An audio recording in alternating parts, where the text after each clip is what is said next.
Okay, now we are live on Facebook, and welcome to everybody who is joining us. We're just going to let participants in, and we will be starting shortly.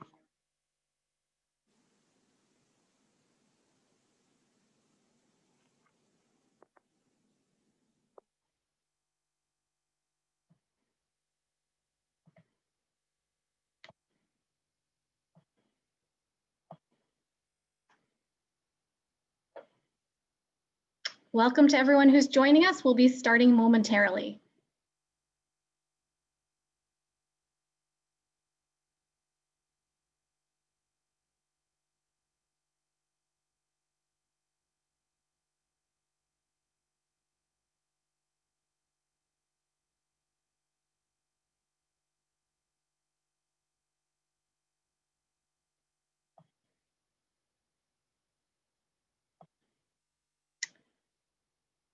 Vaheguru Ji Ka Khalsa, Vaheguru Ji Ki Fateh. Good morning, everyone. My name is Kiran Kaur, and I'm the Executive Director of SALDEF. Thank you for joining us today as we discuss the farmers' protest in India and the historic march to Delhi. As we speak, hundreds of thousands of farmers protest outside of Delhi against 3 controversial farm bills that they believe will be extremely detrimental to their lives and to their livelihood. As this issue came into the forefront, we asked our panelists to speak on it, and they kindly obliged, even with the short duration. I sincerely thank them for their willingness to be on this panel and for their time. I also want to thank our partner, South Asian Americans Leading Together, SALT, for supporting this webinar and for their work around this issue. I would now like to introduce our incredible moderator, Navraaz Kaur Basati. Navraaz is from the Chicagoland area and has a background in film production and radio, specifically for nonprofit organizations, and currently works in the field of conservation, food security, and regenerative agriculture. Navraaz? Thank you, Kiran and SALDEF, for this opportunity for all of us to be able to expand our knowledge on the current situation of the farmers' protests taking place in India. Before we begin, I'd like to set some expectations and parameters for this session. We will be focusing primarily on the topics that each speaker will be presenting on. I'd like to ask the audience that they submit their questions to the Q&A box or the chat box, and we will do our best to address those questions within our time constraints at the end of the session. We will also be providing contact information for our speakers so that you can direct questions to them in the future. Our speakers today are all professionals that work within academia and policy. They bring a community-based perspective, yet also global perspective to these historic protests. Our speakers today include Dr. Bikram Gill, Manpreet Kaur, and Dr. Navyug Gill. Dr. Navyug Gill is a scholar of modern South Asian and global history. He is assistant professor in the Department of History at William Patterson University. Dr. Gill received a PhD from Emory University and a BA from the University of Toronto. His research explores questions of agrarian change, political economy, labor history, post-colonial critique, and global capital. Currently, he is completing a book manuscript titled Labors of Division, Capitalism and the Emergence of the Peasant in Colonial Punjab. His popular and academic writings have appeared in venues such as Journal of Asian Studies, Economic and Political Weekly, Focal, Journal of Global and Historical Anthropology, Radical Teacher, Outlook Magazine, and as recently as yesterday, Dr. Navyug Gill's work was published in Al Jazeera. Dr. Gill, we welcome you to this webinar, and I'd like to invite you to begin. Okay, can you hear and see me? Yes, okay. Vaheguru Ji Ka Khalsa, Vaheguru Ji Ki Fateh. First, thank you to Kiran, Sharon, and Gujari for organizing this event and for inviting me to be a part of it. I salute SALDEF for stepping up and standing with our global community at this critical time. And shukriya to Navraaz for moderating and for all of you for attending, even though I can't see anyone. Ek majburi hai te chalo maaf karo ve saadi gall aj अंग्रेजी ਵਿੱਚ ਹੋਊਗੀ ਪਰ ਜੇ ਕਿਸੇ ਨੇ ਪੰਜਾਬੀ ਵਿੱਚ ਕੋਈ ਸਵਾਲ ਪੁੱਛਣਾ ਤੁਸੀਂ ਜ਼ਰੂਰ ਕਰੋ ਤੁਸੀਂ ਗੁਰਮੁਖੀ ਦੇ ਵਿੱਚ ਵੀ ਲਿਖ ਸਕਦੇ ਹੋ ਚੈਟ ਬਾਕਸ ਦੇ ਵਿੱਚ ਤੇ ਇਸ ਤੋਂ ਬਾਅਦ ਮੇਰੇ ਨਾਲ ਪੰਜਾਬੀ ਵਿੱਚ ਵੀ ਗੱਲ ਕਰ ਸਕਦੇ ਹੋ We are living through, as Kiran mentioned, an extraordinary moment in Sikh and Punjabi history that will have profound implications across India and the world. Scenes of unarmed protesters demanding their rights being met with riot police, tear gas, and water cannons, to pushing aside barricades and encircling the capital of the world's so-called largest democracy has captured global attention. Now, many of us have been following the protests for months, while others might have just become aware in the last few days or weeks. Some might know Kisans or Mazdoors on the front lines. Others might not have any personal connection whatsoever. What unites us, though, is a common concern for what we are witnessing, a need to make sense of the history and politics of this protest, and a desire to figure out our role in it. While earlier we might have only received bits and pieces of news from Punjab, today we're actually inundated with information. From independent and social media to the mainstream news, which is beautifully referred to as the Godi media, there's an abundance of reporting. Yet that also means there is a greater challenge to sift through these competing accounts to produce our own analyses in their plurality. So there's a lot to say on this topic. But for the sake of a larger conversation at the end, I'm going to restrict myself to three main themes. The first is discussing the history of the agrarian economy in Punjab. The second is the nature of these three new laws. And the third is the significance of this protest. I want to emphasize, though, the point about plurality. There is no single way to view these protests. We can and should have different ways of interpreting the exact same situation. I have faith that a mature and self-confident community will be able to handle those differences. So what I'm going to present is my perspective, and I welcome hearing yours. So the history of the agrarian economy. To understand the present moment, we must first recognize the transformation of agriculture that took place under colonial rule. After the British annexed Punjab in 1849, they implemented a new system of observation, measurement, and extraction. There were three key features through this project. The first is the creation of caste-based private property. The second is demanding land revenue in cash. And the third is inserting Punjab into the global economy. So together, this colonial capitalism created an unprecedented structural volatility in the lives of peasants. Great fluctuations in the price of commodities combined with an inflexible revenue demand meant that agriculture was riven by a new kind of uncertainty.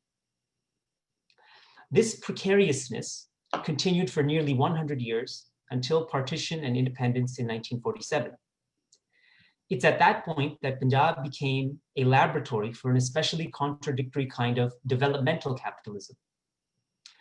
The Indian government sought to rectify national food shortages and reduce uncertainty by introducing a new set of productive technologies, strategies, and infrastructure that became known as the Green Revolution. This was based on a heavy investment in hybrid seeds, fertilizers, pesticides, tube wells, and tractors. These were underpinned by setting up government-run markets where crops like wheat and rice were purchased at minimum support prices to ensure food security as well as mitigate risk. The rise in crop yields was so dramatic from the 1960s onward that for decades, Punjab, as 1.5% of the territory of India and 2% of the population, produced something like 60 to 70% of the wheat and rice for the entire country. Now, at the same time, the Green Revolution increasingly strained social relations and the environment. This was known almost immediately, and there were many voices at the time that wanted a different kind of agrarian policy in Punjab. You had rural economists who noted that such rapid growth was unsustainable.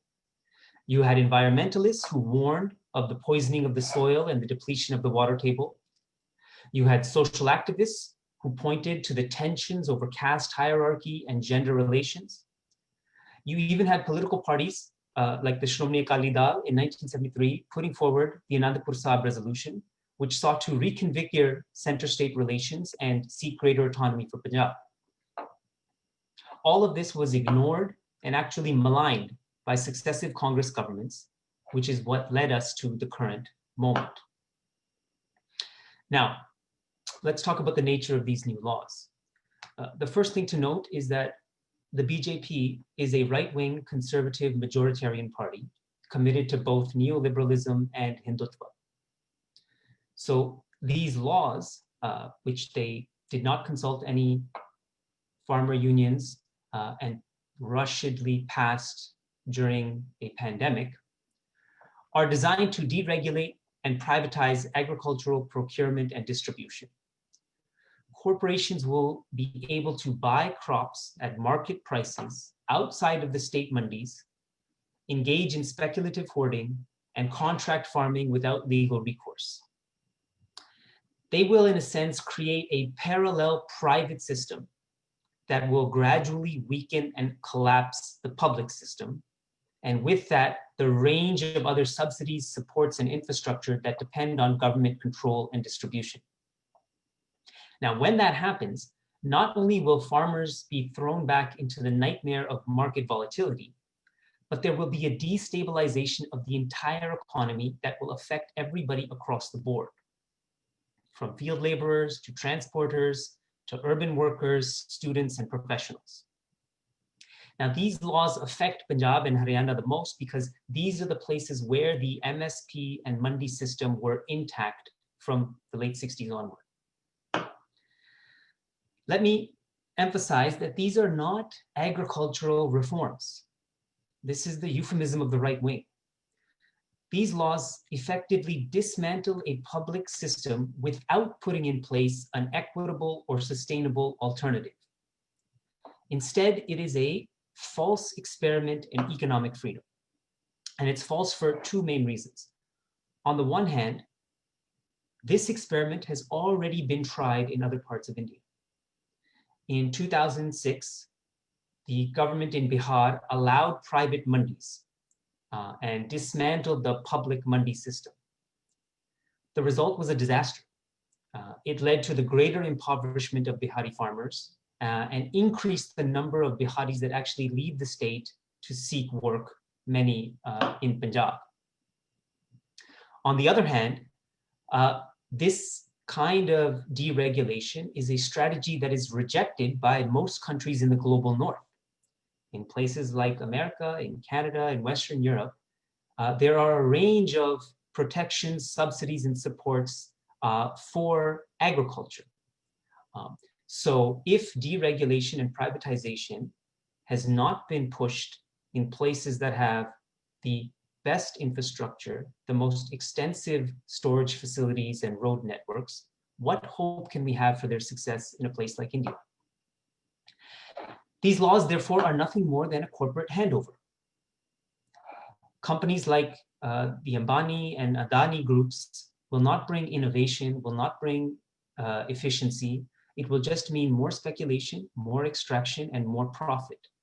And agriculture is one of the only sectors in the economy that is that they have not yet sunk their tentacles into. And the fact that these laws jeopardize the entire food security for 1 billion people is why large numbers outside of Punjab and Haryana have come out in support of the farmers. So the farmers, therefore, are demanding not only a full repeal of these laws, but they're also demanding an implementation of a new agrarian model. Nobody wants to go back to what it was before, but this is not a reform. This is back to the nightmare of the market. Now, let's discuss the significance of these protests. And I'll mention 6 key points that I think are worth bearing in mind. The first is that these protests have generated a broad coalition of support across major social divides. The first is caste. We should acknowledge that there are tensions and conflicts between Jats and Dalits in terms of discrimination, in terms of exclusion, but also in terms of land holdings and exploitation. At the same time, in the course of this struggle, important alliances have been forged between these groups, so that the Kisan unions have in the past supported the Khet Mazdoor unions in their effort to get 1/3 of Shamlat land for Dalits, while Khet Mazdoor and Dalit groups have supported the Kisans because they see the BJP neoliberal Hindutva as the greatest threat to their well-being. I should add that this conflict is perhaps the most pressing issue in the Sikh community that we all have to work to figuring out ways to address, but it is happening on the ground there. The second is class. These protests have brought together the small landholder, less than 2 acres, with the medium and the large landholder, as well as the landless laborer and the urban trader or the artiya. And as I said, intellectuals, students, transporters, professionals, even singers and actors. Third, there's been a regional coming together, the historic bridging of ties between Punjab and Haryana. This was, as we know, one state until 1966, and there have been tensions in the past in terms of water resources especially, but they've now come together at the blockades. And they've actually inspired Kisans and Khet Mazdoors elsewhere in India to come and support. So we should emphasize that these divisions do not evaporate. They are very real, they are long-standing, but at the same time, we can't overstate the importance of the unity that has been forged through the protests. The second significant aspect is the prominence of women in this movement.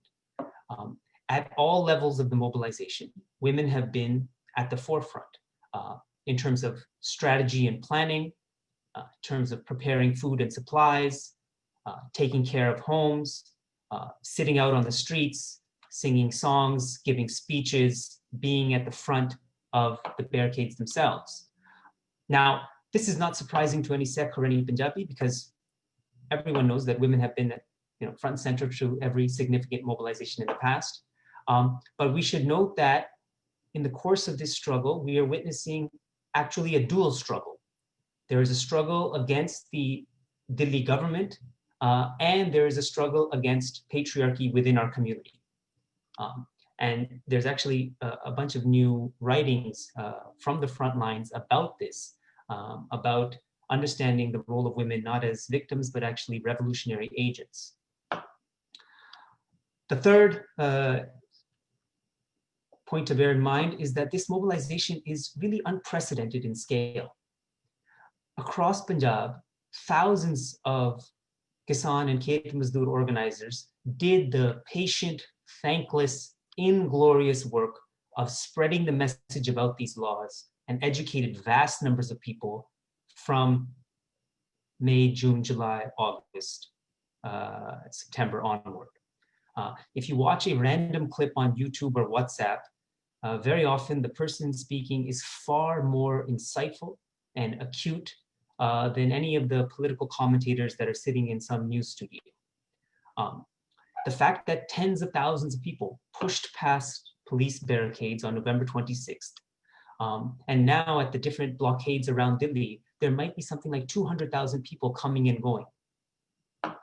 They're able to sustain such numbers because they brought months of their own supplies, food, utensils, bedding, but also a medical clinic, a library. I just saw something about a gym, and they're keeping the entire area clean.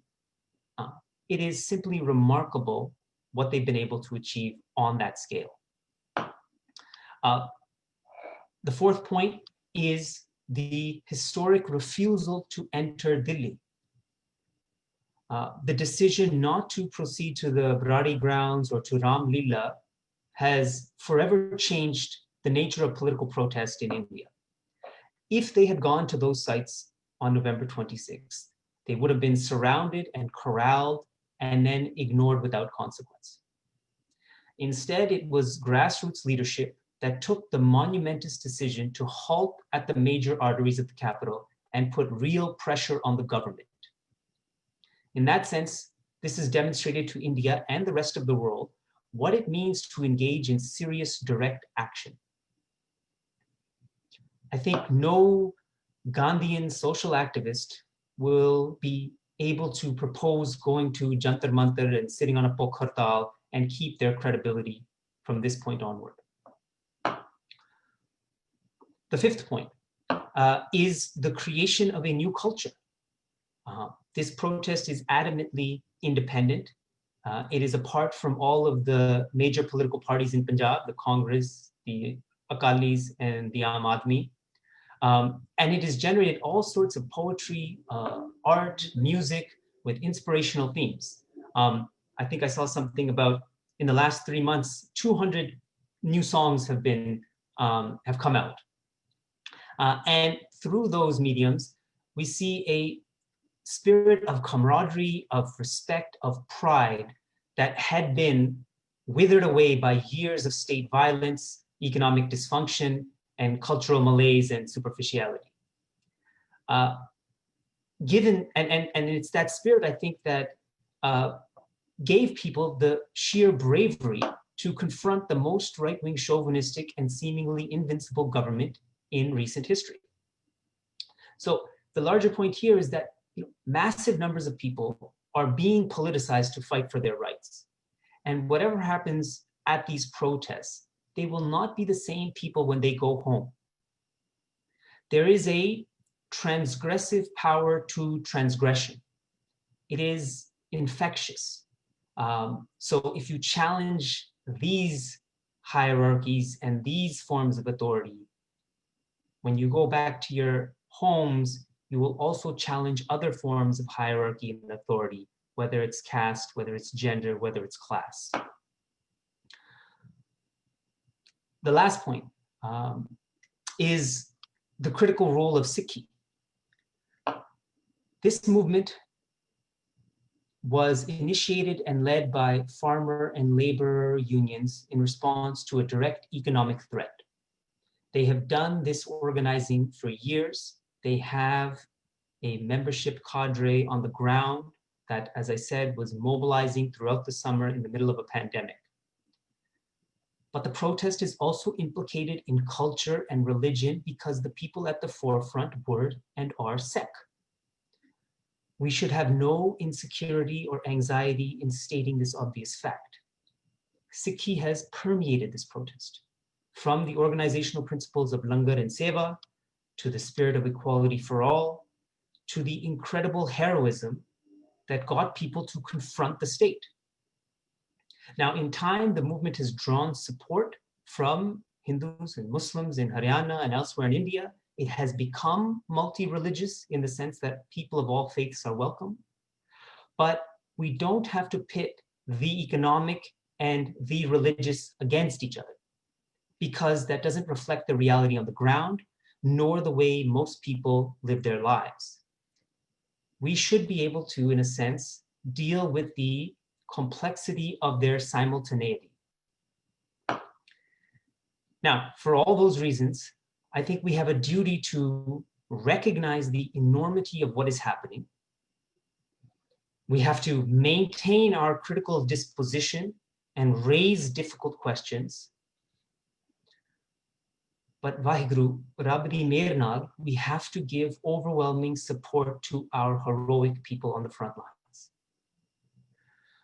Now, why does this matter to Sikh Americans? Let me just say a quick couple of points on that.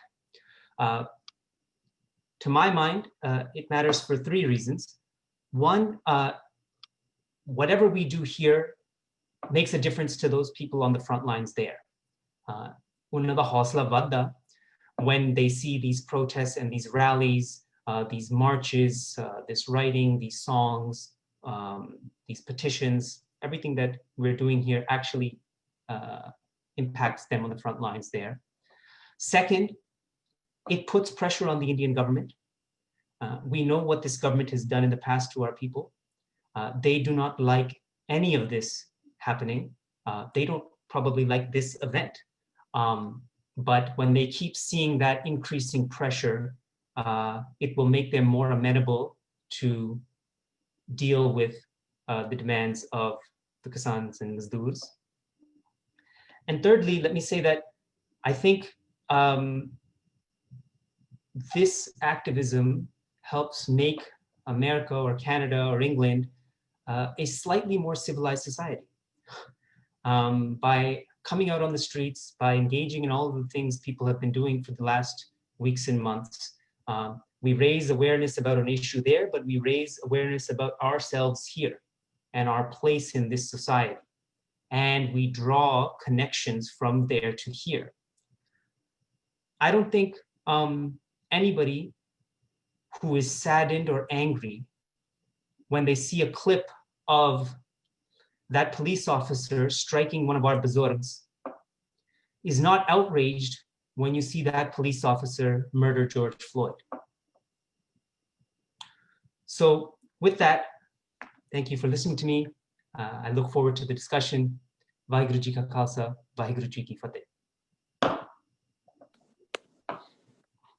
Dr. Navyug Gill, we are actually, we've got some time on our hands. And so I know we are saving most of our questions for the end of our session, but since we have a few minutes, I wanted to ask you if you could elaborate on some of the points that, that you bring up in your talk. One of the questions pertains to explaining a little bit more about these Mandi systems and, where else they may exist other than Punjab, Haryana, if they indeed do. Yeah, great. So the Mandi system, the Swaminathan Commission came out something like almost a decade ago, and it's been ignored by all sorts of successive governments. But there's a very important section of that that addresses the Mandi system. This is the place where farmers can go to sell their produce, and they know the price they're going to get ahead of time. And these are the places where it will be weighed and sorted and stored. And so this infrastructure of mandis, which has its problems because there are not enough of them, the facilities are not large enough, but nonetheless exists in Punjab and Haryana. And that's in a sense, the public market. I mentioned in the talk that this system was also there in Bihar in 2006. Now it was, there were far fewer mandis. It was not functioning as well. There were all sorts of middlemen, but nonetheless, people could, through intermediaries, get to the mandi and sell their produce there. In 2006, they were dismantled, and it became the open market. And that open market, again, it's a kind of euphemism. It might sound, sort of like it's sort of bringing about freedom. It is really a nightmare in volatility, because the way the price of crops fluctuate, you're never quite sure what price you'll get. Corporations can give you a certain price at one time, but they can change it later on. If you have to plant something 6 months in advance, you'll never quite know what your outturn will be. And that's why every once in a while you see this in small vegetables and small farming, where farmers throw their produce. They'll throw their carrots or their tomatoes or their onions out on the street because they've become worthless.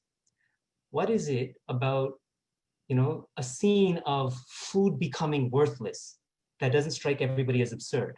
That's what the market does, right? The market actually can make something like a tomato or an onion worthless. And that is what these laws are designed to do for things like rice and wheat. And that's why people are up in arms and trying to fight back and not let that happen. And the last point I'll say is, the horizon for this struggle is not just preserving MSP and Mandi for Punjab and Haryana. The people that are seriously thinking about this issue are saying that the MSP Mandi system should be extended across India. It's not some privileged few in the northwest of the country that deserve this. This ought to be the case everywhere to ensure an equitable and just food supply for 1 billion people. That's the direction of the fight. That would be a genuine reform rather than, as I said, a corporate handover. So elaborating just a little bit more on that, there have been some questions regarding the Swaminathan Commission. Can you explain that a little bit more? Sure. I mean, the best thing would be for people to read it. It's a public document. And what it does is it actually proves the lie of the government when they say we're bringing about reforms and this is what the farmers want and what else do you want us to do? Because that commission addressed so many of the existing problems and dysfunctions of MSP and Mandi and the other infrastructure, right? It's a very thorough document that sort of, again, proposed like a new way of calibrating what MSP is. How do you determine what a minimum price support should be? What are the costs of inputs? How are they rising? What is that equation? What to do about Mandi infrastructure? What to do about storage facilities? So it's an elaborate document that goes into detail about all of these things. And many of the Kisan unions have signed on and wanted this to be implemented. And the Congress and the BJP ignored it. So, I mean, Bikram or Manpreet might be able to speak more about the specificity of in terms of like policy, but we should not let anybody say there were no other choices. We should not be able to say that there's no other options. People have been raising these voices for decades, and the Swaminathan Commission is the clearest example of a way to reform agriculture that doesn't mean privatization and a corporate handover.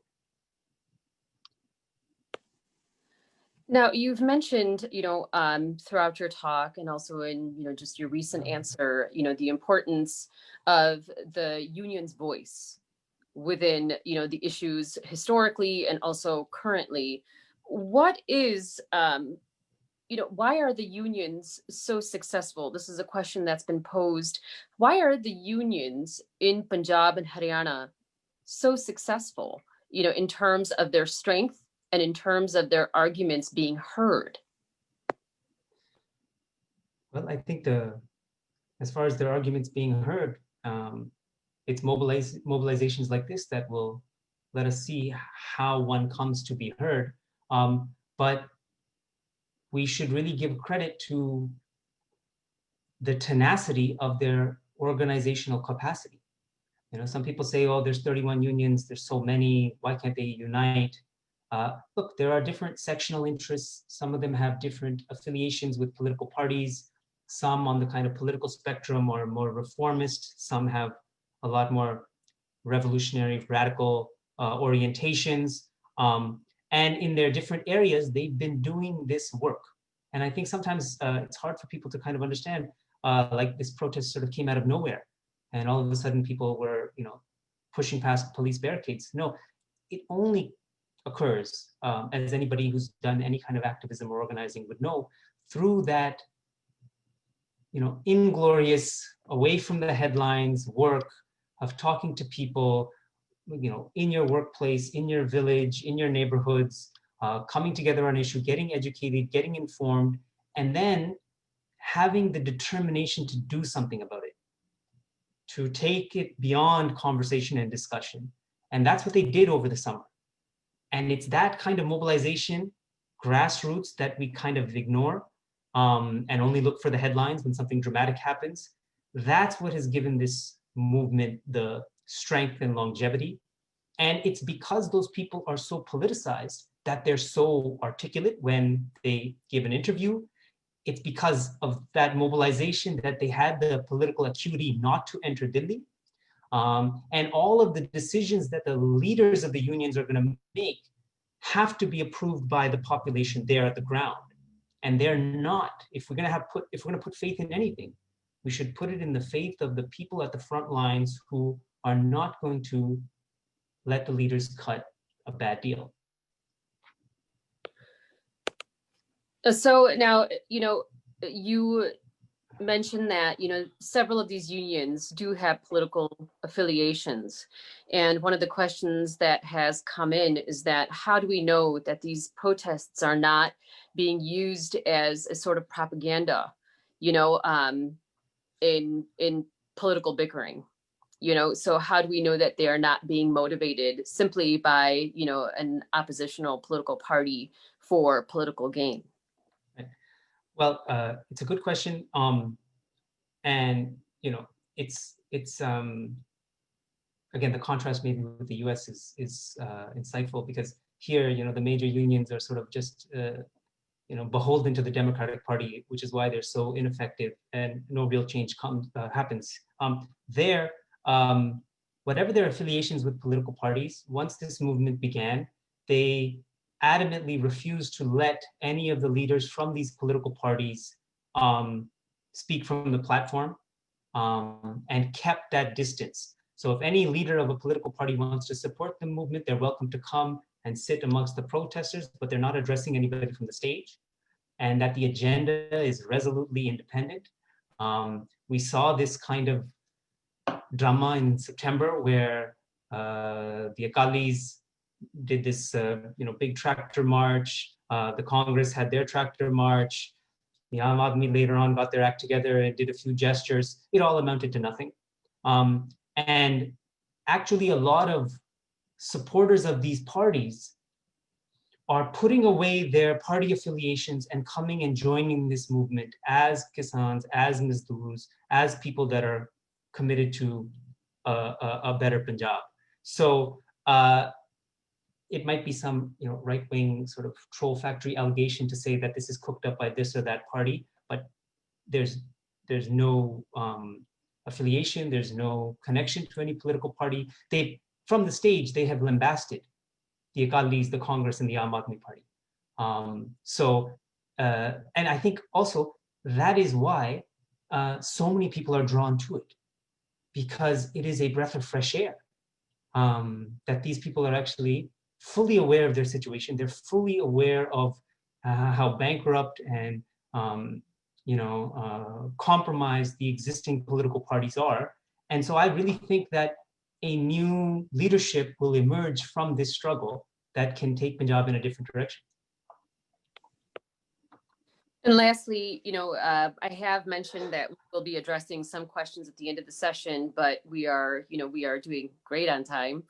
So I wanted to just really go back to one of your points regarding the implications this has had on artistic movements.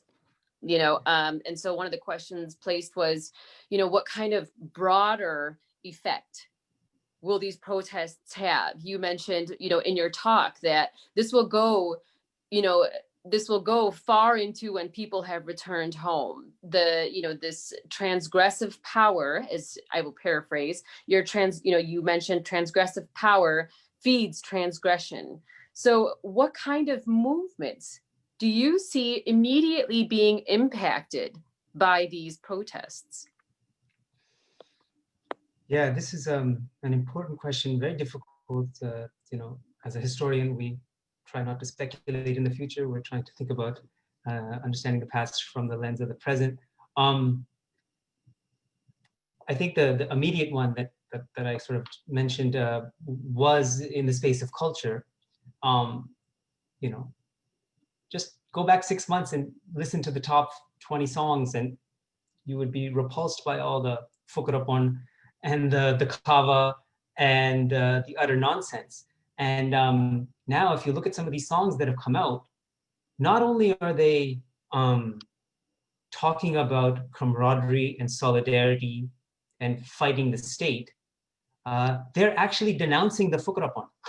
They're actually doing a kind of auto-critique of artists and singers and writers about what was it that we were propagating for these last 2 decades. What was this nonsense? Like sanu sharam honi chahidi hai, and je actually asi karo kisi na matha launa, then it's not with your little petty dushmani, it's matha launa sarkar naal. And from there, I think it informs all sorts of things across the board, and it is genuinely hard to predict But people are saying like the culture of ostentatious dakava is going to be tamped down. When people posture and act tough, lots of people are going to say, well, were you there at the front lines when it was time to fight? And if you weren't, then we don't need to see this machismo and toughness. And then from there, I've seen many very prominent filmmakers at the protests, and they are documenting things, and you can expect in the next 6 months or a year new films to come out. And it's from there, just to close, from things like art and poetry and music and film, that their sort of culture, in a sense, undergoes this transformation.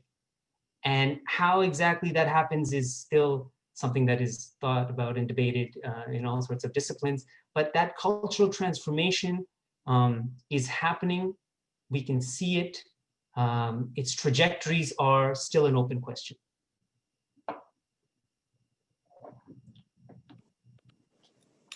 Well, thank you for accommodating our questions, and also elaborating on your piece. I want to sincerely thank you for your perspective and your expertise on the policy and the ramifications of these protests, not only the entire Indian population, but also those who belong, historically to the population itself. I want to remind our audience members that please continue to submit questions to the chat box as well as the Q&A box. We will take them as they come in, and if time permits, we'll be able to elaborate further with our speakers. Otherwise, we will be returning the questions to the forum at the end of this session. So once again, thank you so much, Dr. Navyug Gill. We are now going to be moving on to our next speaker. Our next speaker is Dr. Bikram Gill. Dr. Bikram Gill is an assistant professor in the Department of Political Science at Virginia Tech, where he is also core faculty in the Aspect doctoral program. His research is located at the intersection of international political economy, political ecology, and critical race studies. Within these broad research areas, he has more specific interests in the role of food and agriculture in political economy and in the racialized dimensions of the political economy of ecological crises. He has published on these themes in journals such as Environment and Planning A, Globalizations, Politics, and elsewhere. He is also exploring some of these themes in his role as co-investigator on a SSHRC-funded transnational research project titled 4 Stories About Food Sovereignty, Transnational Crisis, and Local Action. Dr. Bikram Gill, I'd like to invite you to share your thoughts. Dr. Bikram Gill. Thank you, Navraaz, and thank you to the organizers of the event for inviting me to offer some thoughts on the issue of the farmers' protests.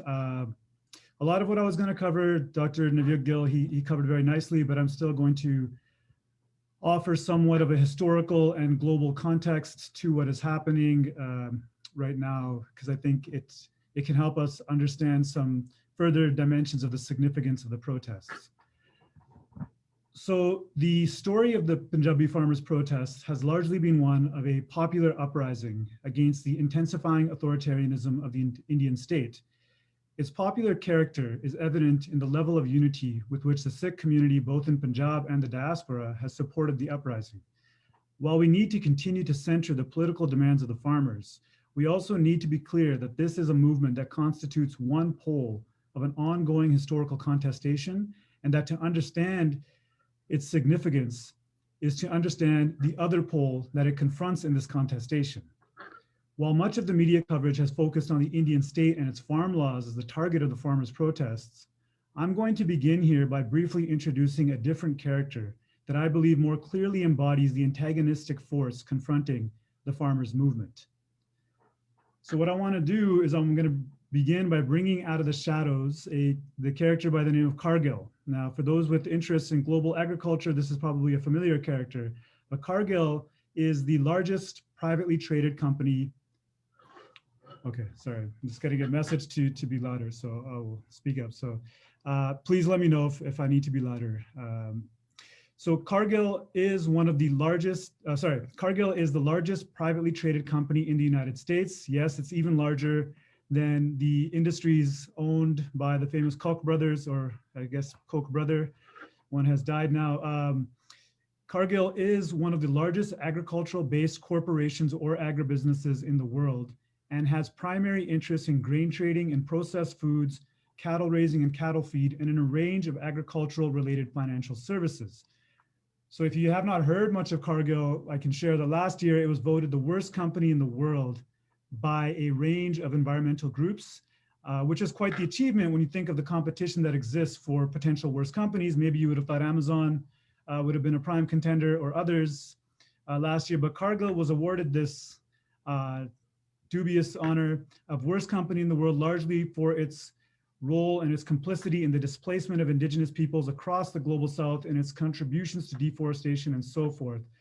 Now, this is not a new problem associated with Cargill. It has long been involved in many of the coups d'etats the US government has pushed in Latin America, especially including most recently the attacks on the Workers' Party in Brazil and the election of Jair Bolsonaro as leader of Brazil.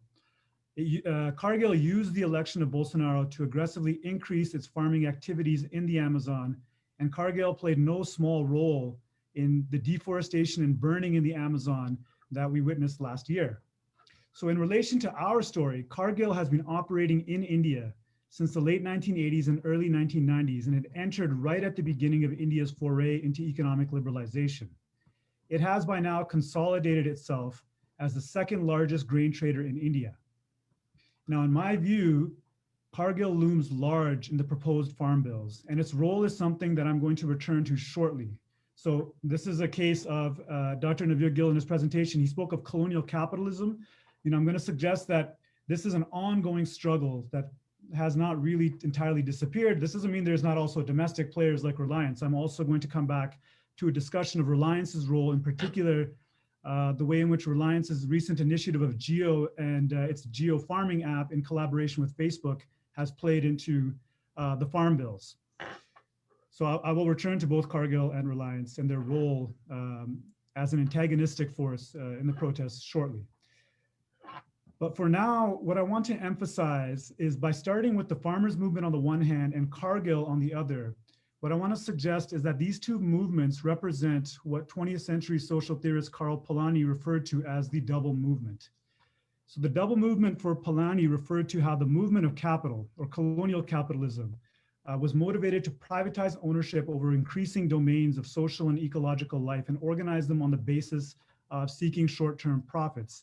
But that this movement of capital jeopardizes the long-term sustainability of the earth and society. And so for Polanyi, this one movement of capital is always met and confronted by a second movement that seeks to defend society and the earth against the commodification and commercialization imposed by the movement of capital. So the double movement of capital against the self-preservation of society and the earth can be understood as integral to the historical unfolding of something that has been referred to as the Agrarian Question. The Agrarian Question is concerned with the role that agricultural transformations have historically played and should play in generating broader economic development. And the double movement of the Agrarian Question as a framework would therefore center the contestation between movements of capital and movements of farmers and laborers in determining who should lead and organize such transformative processes. So I'm starting with this discussion of a double movement of the Agrarian Question because I think this framework is helpful in understanding both the farm bills and the popular uprising against them. So it is to suggest that the double movement right now that we're seeing, to understand it requires placing it within a longer history in a broader global political context. Now, in placing the current contestation in a broader context, we will see that, in fact, the existing state of affairs in agriculture, as Dr. Navyug Gill emphasized, the existing state of affairs is not to be celebrated either, particularly when we take into account relations of caste, gender, and the ecological consequences of the historical context. But nonetheless, the point that I really will want to make is that the proposed reforms only promise to further intensify rather than ameliorate the agrarian crisis that has rooted itself in Punjab since the 1990s.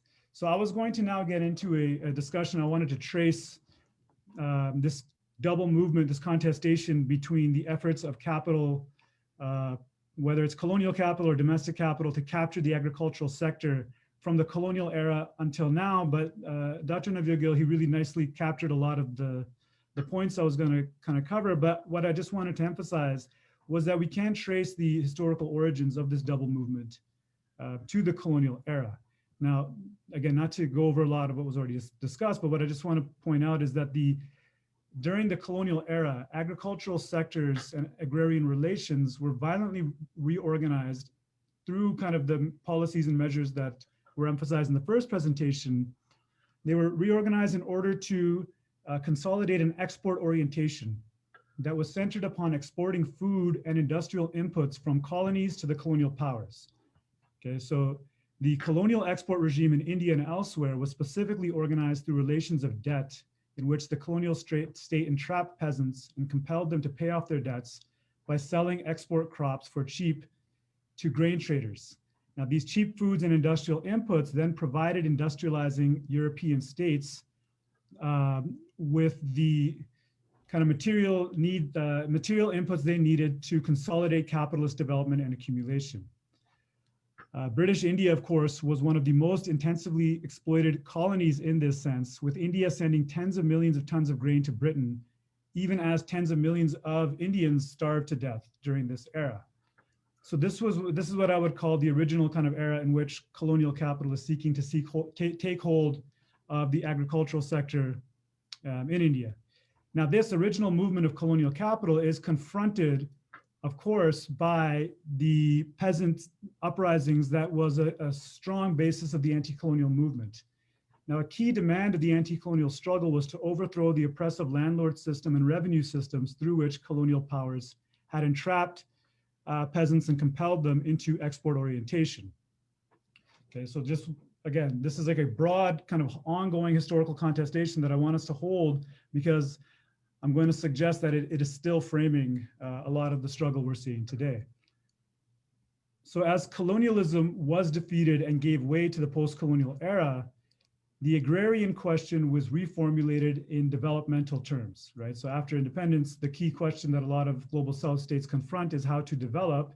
And the agrarian question is posed in this era as one that asks what sort of transformations in the agricultural sectors of developing countries can overcome the legacies of colonization, such as poverty, hunger, inequality, low levels of non-agricultural employment, and so on. So across the global South, there were different agricultural paths and potentialities that emerged, as was suggested in the first presentation. Now, one of the paths was a explicitly socialist path. Now, this was the one that was most evidently consolidated in China and involved the overthrow of landlord power through violent revolution. And this was a path that suggested that by reorganizing the relations of agriculture, by setting in place collective farming or kind of a non-capitalist mode of agriculture, one could increase productivity in an inclusive and egalitarian fashion. So India initially wanted to follow the Chinese path, but India could never quite overthrow the legacy of landlord power in the way that it happened in China. And this is why in India, rather than a socialist path, one ended up with the Green Revolution path. So the Green Revolution, again, Dr. Navyug Gill went over it quite nicely, but what I want to emphasize is that the Green Revolution was in many ways a compromise of the double movement that I've been talking about, okay? So in some ways, it was promoted by US development organizations like the Rockefeller Foundation, the Ford Foundation, and the impetus of the Green Revolution was to consolidate and to secure a kind of a private capitalist path of agricultural development. But nonetheless, even though it emphasized private land ownership, even though it emphasized providing access to inputs and promoting agricultural development through market competition, it nonetheless had to offer welfare measures to the farmers and peasants who were subject to the Green Revolution. Now, this should not be viewed as something the state granted out of its beneficence to small farmers and peasants or even larger farmers of the Green Revolution. This was forced out of the state in light of ongoing kind of farmers movements and peasants movements contesting how agriculture should be organized in relation to broader economic development. Now, some of these welfare measures that were introduced at the time of the Green Revolution have been mentioned, but these are, of course, the minimum support price, the subsidies for inputs. So if fertilizers and hybrid seeds and pesticides are central to the Green Revolution model, they are promised to be subsidized. The price support will be important to help farmers address the escalating costs that could potentially be associated with such an agricultural model. So the Green Revolution should really be understood in some ways as a compromise between the interests of a capitalist-driven agricultural system and the demands of, say, peasant movements at the time for a more egalitarian and inclusive and sustainable model. Now, of course, there were serious negative consequences with regards to ecology, gender, and caste that I think Dr. Navyug already kind of went over. So what I want to now turn to discussing here is that this era of national development agriculture, it starts to unravel in the 1970s and 80s. Okay, now this unraveling, unfortunately, is not spearheaded by what Polanyi would call the other movement defending society and the earth, but this was spearheaded by the forces of colonial capital. So specifically, the national agricultural development model of the Green Revolution, it comes under attack by the US imperial state in the 1970s when it adopted under Richard Nixon a strategy of green power, right? That was motivated to overcome a serious crisis of profitability that was confronting large agribusinesses in the United States. So this crisis of profitability was one in which corporate agriculture in the US was overproducing and didn't have sufficient markets with which to realize a profit because of the overproduction in agriculture in the United States. So the US sought to overcome this crisis of profitability by aggressively pushing for the globalization of agriculture. And it does this by specifically targeting global South countries. So it would push for global South countries to open their protected agricultural sectors through institutions such as the World Bank, the IMF, and the World Trade Organization. So this push was largely driven by large corporate agribusinesses within the US, such as our good friend Cargill, who we started the discussion with. Now, so in the lead up to the formation of the World Trade Organization, the chairman of Cargill argued that it is a mistaken, I'm quoting the chairman here, that there is a mistaken belief that the greatest agricultural need in the developing world is to develop the capacity to grow food for local consumption. This is misguided. Countries should produce what they produce best and trade. So if the Green Revolution, as flawed as it was, at least enabled states in the global South to establish some degree of domestic food security and to increase food production and increase food availability with obviously deleterious ecological consequences and other social contradictions. Here, Cargill and the United States, they're seeking to reintroduce this model of export-oriented agriculture that had caused so much destruction during the colonial era. This corporate pursuit of neoliberal, what we would call neoliberal agricultural globalization, was implemented through structural adjustment programs imposed on global South states by the World Bank and so on. Specifically, indebted countries were forced to undertake structural reforms of their agricultural sectors in order to access loans with which they could pay down their debts. Now, regarding their agricultural sectors, these reforms included the removal of input subsidies, the liberalization of agricultural trade, so as to expose protected agricultural sectors to global competition, and the dismantlement of state marketing boards that provided support prices to farmers. In effect, this was a dismantling of the very support system that had made the development of national agricultural systems possible. These reforms are most deeply implemented or forced to be implemented on the African continent, with devastating consequences such as the collapse of domestic agricultural production and the deepening of hunger. For firms such as Cargill, however, the reforms led to increased market shares and profits. So on the question, just very briefly on Africa here, there's a whole body of literature around the deep kind of agricultural crisis that afflicts Africa from the mid-1980s onwards. And really key to this was these sort of neoliberal reforms, removing input subsidies and state by state dismantling state marketing boards. Now in India, during the initial era of neoliberal globalization, while many public supports were removed, such as input subsidies and public credit provisioning. So these are public credit provisioning. These are like small rural regional banks that would provide farmers with low interest credit, so they wouldn't have to turn to informal markets with high interests. So in India, these were removed in the initial era of neoliberalism, but the MSP, the Mandi system, was kept in place due to opposition from farmers' unions in the 1990s. Now, nonetheless, even though the MSP was kept in place, the supports that were removed in the 1990s, such as input subsidies and public credit provisioning, had the effect of instigating a persistent agrarian crisis in India, which was really centered in Punjab in many ways. And it was characterized by the growing indebtedness of farmers due to rising costs of fertilizers and pesticides and the absence of subsidies. So because of the Green Revolution model, which has such negative ecological consequences, year after year, you have to use an increasing number of fertilizers and pesticides, but now the subsidies have been removed, and now so farmers have to bear more of those costs on their own. So this was compounded, the removal of input subsidies was compounded by the closing down of rural regional banks, which made farmers more dependent upon informal moneylenders who often charge high rates of interest. The resultant agrarian crisis would be most tragically expressed in the epidemic of farmer suicides that has afflicted Punjab since the late 1990s. And I should emphasize, not only Punjab, also in Maharashtra and elsewhere, but it was very much concentrated in Punjab. Now, while these reforms were set in motion under the Congress government, they were accelerated under the Vajpayee-led BJP government of 1999 to 2004. It was this government that, for example, launched the first sustained attack on the Mandi system by reducing as far as possible the level of support offered to farmers through the MSP so as to make private grain traders look more attractive. So year after year, the Vajpayee government would offer declining or stagnant price supports through the MSP.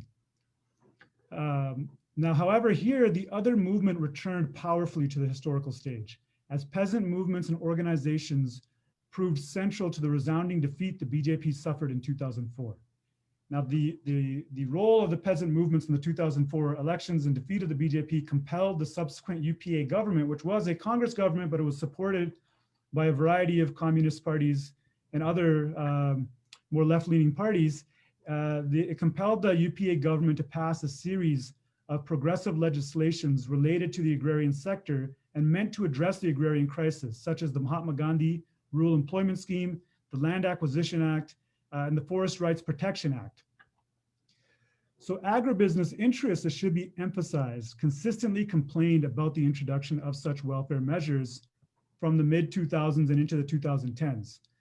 Domestic agribusiness outfits such as Karaturi and Reliance and multinational agribusiness corporations such as Cargill raised concerns that these welfare measures were making Indian agriculture uncompetitive on global markets. Whether this be due to the so-called wage and food inflation affected by the Mahatma Gandhi Rural Employment Scheme or the limits on large industrial agricultural formation that were affected by the other acts such as the Forest Rights Protection Act and the Land Acquisition Act. So now I'm not sure what role these agribusiness interests like Reliance and Cargill play vis-a-vis the return to power of the BJP.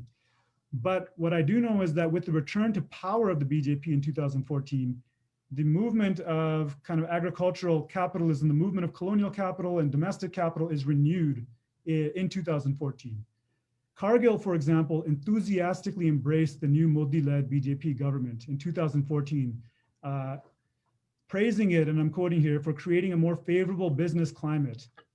And as a result, Cargill claimed that they now had a higher interest in investing larger sums of capital in Indian agriculture. So at this time, Cargill had established itself primarily in food processing in India, and particularly in the edible oil market. It had also, again, as I had mentioned at the outset, emerged as the second largest grain trader in India. And after actually the largest is the federal government through the Mandi system, and Cargill was number 2, and Cargill was increasingly making clear its interests in expanding its market share in grain procurement. Specifically, Cargill has for the last several years claimed that if the state marketing boards or the APMC Act were to be dismantled, then it would be possible to make Indian grains more competitive on the global market, and that an increase in export levels would only serve to benefit Indian farmers. So what Cargill is saying is get the Mandi system out of the way, get the APMC out of the way, then we can step in and build infrastructure that can allow for greater stock holding capacity, and it can allow for Indian farmers to access the broader global market and receive higher prices. This is the claim that Cargill is making. So it is thus necessary to ask to what extent the recently passed farm bills are more concerned with the profit-seeking and market-capturing interests of Cargill rather than with, as the state claims, small farmers. For those who might ask why not both, or why cannot both Cargill and small farmers benefit from the dismantling of the Mandi board? Well, in my view, it seems that Cargill's own logic justifying the farm bills demonstrates why this is not possible.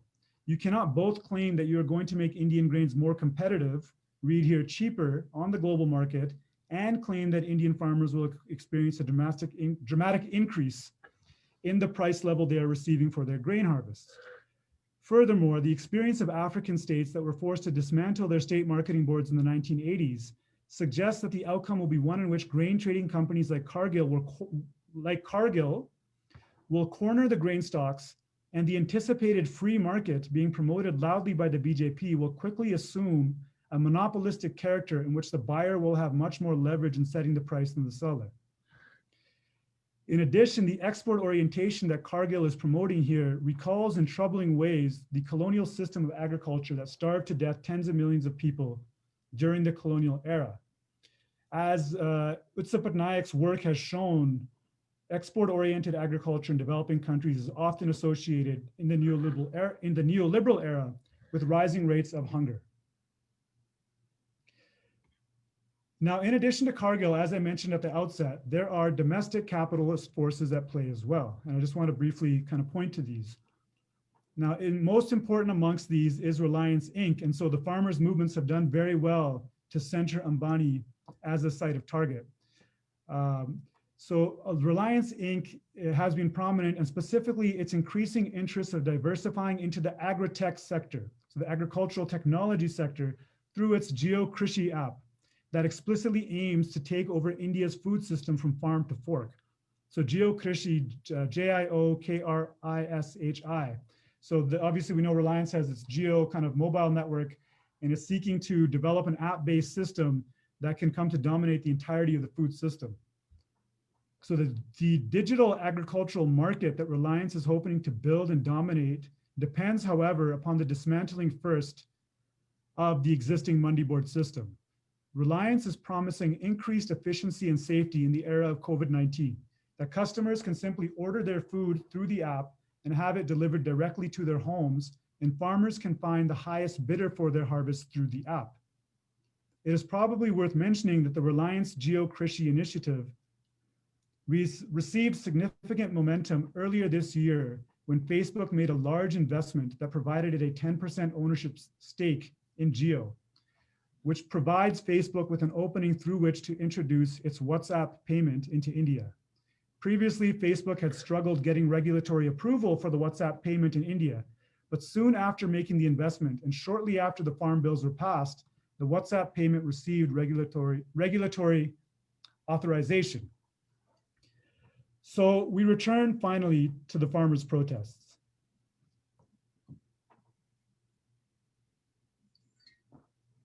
So the strength and determination demonstrated by the farmers' movements makes clear that they do not buy the claims of Cargill and Reliance, that they will organize a more efficient, productive, farm-to-fork system that will benefit both farmers and consumers.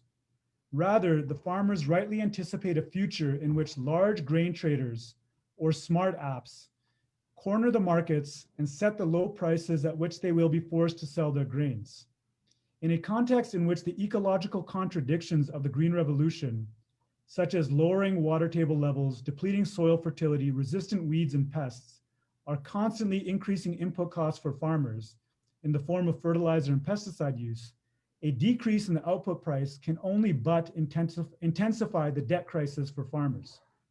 This may in fact lead to a mass exit from agriculture, that is meant to be the endpoint of modernizing theories of development. However, by now, nearly 30 years after India began liberalizing, globalizing, and privatizing its agricultural sector, it is clear that there are not post-agricultural jobs that displaced agricultural cultivators can turn towards. India has, in fact, experienced sustained jobless growth, even with its high GDP growth rates. There has been minimal increase in employment in the industrial and service sectors. The future that may await displaced farmers may be that of what Mike Davis foresaw in his text, The Planet of the Slums, where he predicted that neoliberal agricultural policies that were expelling tens of millions from agriculture would lead to a growth in urban slums inhabited by permanently unemployed and underemployed people. In this sense, the struggle of the Punjabi farmer is not theirs alone. This is a fight for survival that is confronting small farmers and peasants across the global South. They are, as such, right to oppose these bills with the ferocity with which they have done so. It is a question of their very survival. While preserving the existing Mandi board system in its current form will not resolve the entrenched agrarian crisis in Punjab, dismantling the system can only further intensify the crisis. There are promising signs that the form of the protests in Delhi are instigating a political imaginary that is reaching beyond the minimum support price issue. The inspiring scenes of the institution of langar at the protests. So langar as a central tenet of Sikhi that centers communal preparation, service, and consumption of food as an embodied transcendence of unjust relations of caste. The centrality of langar at the protest points towards a world in which food is grown, prepared, and served in common, in community, for the purposes not of profit, but rather of sustaining community and earth in service of a higher power. So we're seeing beautiful scenes of those who normally go hungry in Delhi being able to access food through the langar services that have arisen in association with the protests. The insistence on maintaining Kisan Mazdoor Ekta or unity may, one can hope, center the need to complete the land reform project that the Green Revolution interrupted so that landless laborers who disproportionately are Dalits can finally secure access to land in Punjab. And the prominence of women farmers at the protests would hopefully instigate further reforms, recognizing and compensating the invisible and unpaid agricultural labor performed by women in Punjab. Thank you everyone for your time. I know I went a little over there, but I look forward to the conversation. Dr. Bikram Gill, you have opened up a Pandora's box in terms of, just some of the companies involved and just the lead up. When we talk about agriculture and we talk about, sustainable agriculture, we often look at just, compaction layers within our soil. And I think what you've done is started to dig through some of those compacted layers and give us a very deep insight into, just everything that has fed the current situation. Now, I would love to, push some of those questions to you right now, but I think what you've done is you've really done a perfect lead up to the next speaker. And so if it is okay with you, I would like to now introduce the next speaker because she really is going to take your end point further. Is that okay?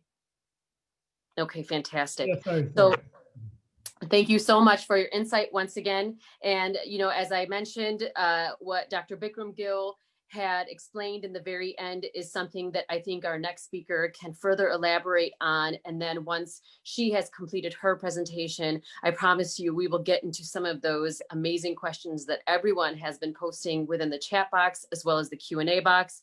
Our next speaker is Manpreet Kaur. Manpreet Kaur is a community organizer and the director of communications with the Jakara movement, a California-based Sikh grassroots community building organization. It works to empower, educate, and organize Sikhs and other marginalized communities to advance their health, education, economic, social, and political power. Manpreet looks to her foremothers for himmat and haussla in building Gurmat-inspired community power. Along with organizing, she is a graduate student in urban planning and public policy at the University of Wisconsin in Madison. So Manpreet, We welcome you to the webinar today, and I'd like to ask you for your perspective on this issue. Vaheguru Ji Ka Khalsa, Vaheguru Ji Ki Fateh. Thank you to my fellow presenters, as well as to the organizers who continue to bring opportunities for us to dive deeper into the context of the events unfolding at the Delhi border. And I am going to start with actually sharing my screen.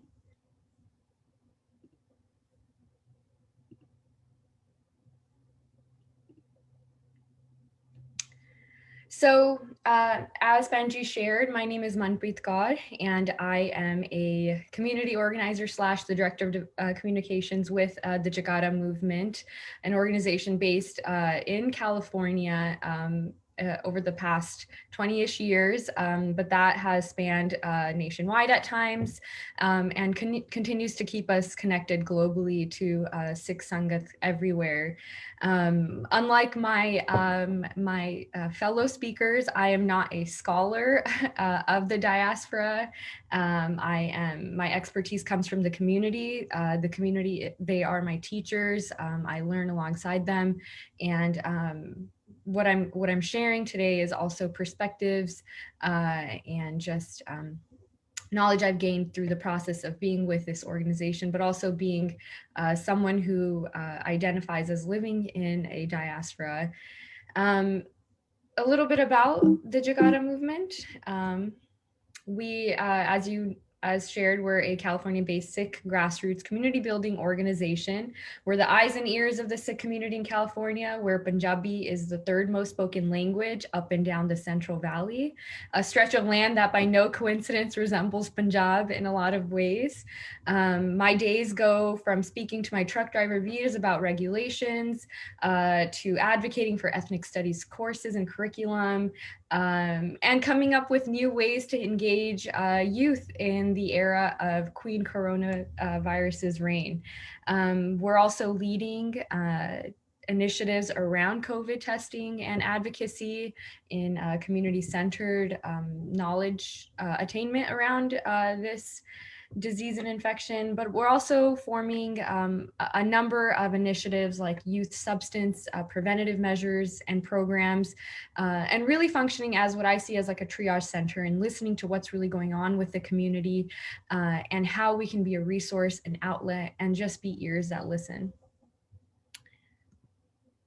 Like I said, I'm not a diaspora scholar, but I like to think that my own experiences, as well as listening to the community, have shaped what I want to kind of base our conversation around today. You know, when I learned the word diaspora in undergrad, I was like, yes, finally, this word that really captures my feeling, my sentiment, my experience. I used it in every other sentence. It became a part of my daily vocabulary, and I just kind of threw it out. You know, when you learn one of those bigger words in undergrad and you're like, I'm going to use this all the time, I quickly overused it and I quickly retired it. And ever since, I've just kind of continued to explore what this really feeling is of being in a diaspora. And I was just thinking about this over the last few days as we were kind of thinking through what this talk will really look like. And I couldn't help but reflect on, for those of us who have traveled to Delhi or to Punjab, you know, that feeling when you see like a fellow like NRI at the airport and you kind of lock eyes and you're both either heading to Punjab or you're just returning from Punjab, and there's some sentiment that you're sharing, some experiences that you're sharing, but you can't quite pinpoint what it is. I mean, you guys didn't spend time in the same Pind, but you probably spent a lot of time traveling to the same Gurdwara, finding the same type of juttiyan suit, and then you're leaving, or you're just returning from a different dish, but it connects complete strangers in a way that even we have trouble describing. And to me, that's a diasporic feeling, is when I see a fellow Sikh or Punjabi at the airport right before I'm either leaving or entering Punjab. And this is something we kind of work through, even as an organization, the ways that we're trying to engage intergenerationally, because it was that departure from our homeland that really caused all of these other, whether it's like health inequity issues, issues of immigration, things that we deal with day to day, and we can't help but connect it back to having left the place that we called home. But what we're seeing on a global scale is a community in this moment, in response to the Kisan and Majdoor Morche, we're seeing the diaspora meeting a responsibility, a farz, as we can say.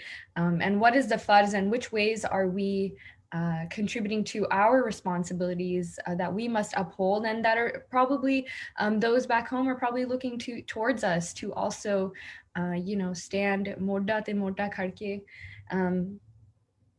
We've got a lot of also questions from and a follow-up into this rally that we hosted that I'm going to delve into in a little bit, as to why we saw a lot of youth engagement as well. And the youth is our bread and butter with Jakara, but it also was interesting to see that, yes, a lot of the engagement questions around the planning that we received was from youth. And as the diaspora's response and responsibility, this caravan and rally that we held that spanned California and ended up in the Bay Area was largely attended by youth. And so questions around why is diasporic youth engagement so much higher, even in this one rally event, or even at any time, simply put, our parents are still at work. Our parents are still on the truck. They're still working their shifts in the nursing homes. They're still at foster farms.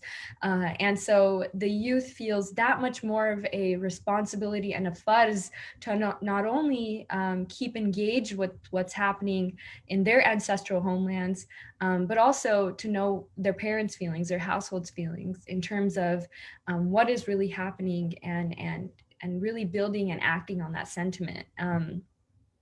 I'll share more later, but the overwhelming majority of this engagement that we're doing, a lot of the questions and calls are actually coming from young truck drivers whose livelihoods are also tied to what's happening back home. Their parents are sitting in Delhi. They were kind of like the golden ticket sent away from home to earn, in a way to kind of find ways to navigate the circumstances that have been created for Kisans and Majdoors. We've spent hours on the phones with them, listening, some of them, just breaking down into tears. And this is the community sentiment, even while being so far away and feeling majboor a lot of the times. And so in this moment, if I share even personally what's been inspirational, and as an organization, even what we're using as points of engagement and furthering content discussion that we're doing, Navyug, Virji really highlighted this is a moment to really reflect on. It's historic in the ways in which these social boundaries that were created are really being navigated in new ways, whether that be across caste lines, gender lines, class lines.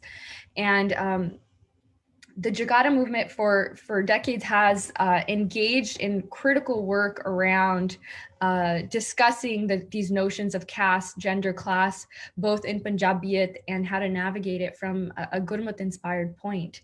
And I feel we'll look at this moment for decades to come in content that we reference, whether it's at our conferences or in smaller conversations that we're having with our local communities.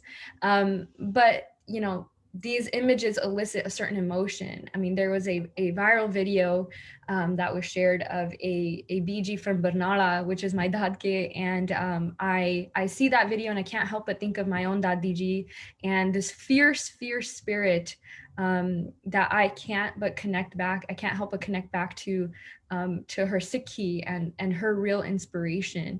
And the images you predominantly see of the women, they're adorning their gatre, they're proud of the slogans, and that connection is kind of also what we're looking to kind of really analyze and work through in our conversations with our youth, in and developing those relationships further, even as we sit so far away. So though my language is not what the academics might use, I want to take the time to connect Sikhi to Punjab, to the land that modern day India sits on, and this land, this fervor, this emotion that is coming out from the borders of Delhi. I personally and strongly believe that there is a connection to the Chardi Kala, the Kirt Kamai that Guru Nanak Sahib Ji has emphasized over and over again to us and has instructed us to follow. This was the land of the Gurus before it was India.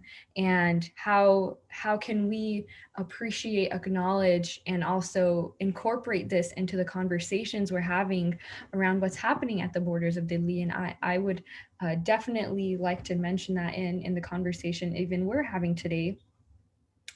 In Punjab, what's happening in Punjab, what's happening in back home, the diaspora is an extension of that, whether it's women at the forefront, whether it's the Nare, the Jakara we're hearing, those are sought to be recreated in the rallies, in the community conversations that are happening even here.